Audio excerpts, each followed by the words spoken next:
300 Kailthar warships hovered over Mars, ready to annihilate humanity. Then they vanished, erased in an instant.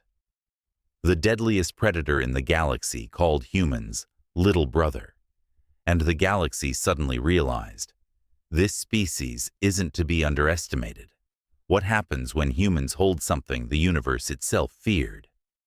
The Kailthar Dominion's 7th Armada ceased to exist at 1447 Universal Standard Time. One moment, 300 warships hung in formation above Mars, their hulls gleaming like obsidian knives. The next, they simply weren't. No explosion, no debris field, just absence. In the observation deck of Luna Station, Dr. Marcus Webb watched the impossible unfold through trembling hands. The resonance cannon, his life's work, his nightmare, had just erased an invasion force that could glass a planet in minutes. And he had no idea how to turn it off. "We're receiving a transmission," Lieutenant Amara Okoye said, her voice steady, despite the sweat beading her dark skin. "It's from the Dominion flagship, the one that wasn't with the fleet." Webb's stomach dropped. "Play it." The holographic display materialized a creature that shouldn't exist outside evolutionary fever dreams. Warlord Thexacor stood 9 feet tall, his 4 arms ending in talons that had personally ended 17 civilizations. His species, the Kailthar, had conquered half the known galaxy through sheer brutality and overwhelming force. They didn't negotiate. They didn't retreat. They certainly didn't show fear. "Human," Thexcor's voice rumbled, like tectonic plates grinding. "You possess the void tongue, the weapon that unmakes matter at the quantum level."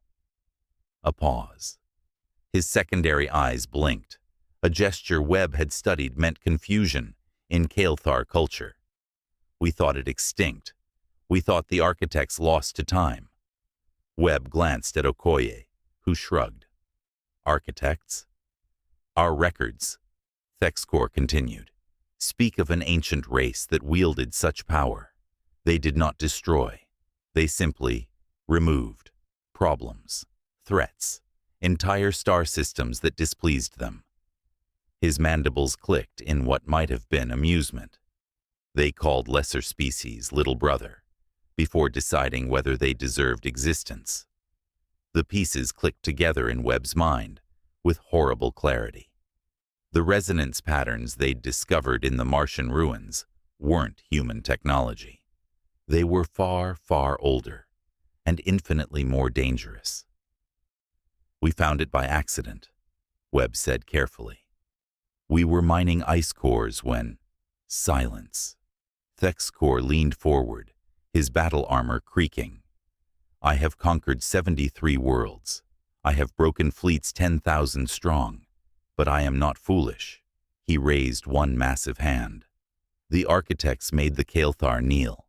Before the Dominion existed, before we learned to walk upright, they pruned us like diseased branches." Okoye's eyes widened. "You're afraid."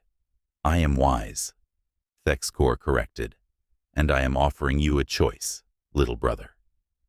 The title dripped with bitter irony. "Seal that weapon. Never use it again. In exchange, the Kailthar Dominion will grant Earth protectorate status. Your species will be untouched." Webb felt rage building in his chest. "Untouched? You killed 4 billion people when you glassed New Nairobi." "A mistake," Thexcor said flatly. "Made by commanders who no longer exist. I have personally executed them for their overreach." He tilted his head. "You are thinking I am lying, that this is strategy. But consider, I am one ship. You have erased 300 with a thought. What stops you from erasing me? From erasing my homeworld? From erasing every Kailthar in existence?" The answer hung unspoken in the space between species. Absolutely nothing. Webb looked at the resonance cannon's control panel, its alien symbols pulsing with patient malevolence. He'd activated it once through sheer desperation, translating just enough to make it work. But the Martian ruins had 18 more chambers, 18 more weapons. And now he understood. Humanity hadn't discovered ancient technology. They'd found a loaded gun in a dead god's hand. "We need time to think," Webb said. The Thexacor's laugh was like avalanche. "Of course, little brother must consider his options." His image flickered. "But know this. The galaxy now watches Earth. Some will fear you. Some will worship you. Some will try to steal your architect toys before you learn their true price." His 4 eyes fixed on Webb with predatory intensity. "And you will learn the price. The architects did not disappear by choice. They unmade themselves, little brother. Something about wielding that power drove them to it." The transmission cut. Okoye broke the silence. Did the deadliest predator in the galaxy just call us for peace talks? Webb stared at the resonance cannon, then at Mars below, where 17 more chambers waited in eternal darkness. Humanity had stumbled into godhood, wearing borrowed shoes. And somewhere in the ruins, something vast and patient was waiting to see what they'd do next. "Alert the Council," Webb said quietly. "Tell them we've just become the most dangerous species in the galaxy." He paused. "And the most endangered. Because if there was one thing more terrifying than wielding ultimate power, it was discovering why the previous owners had chosen oblivion instead. What happens when humanity becomes the monster the monsters fear? Drop a comment with your theories.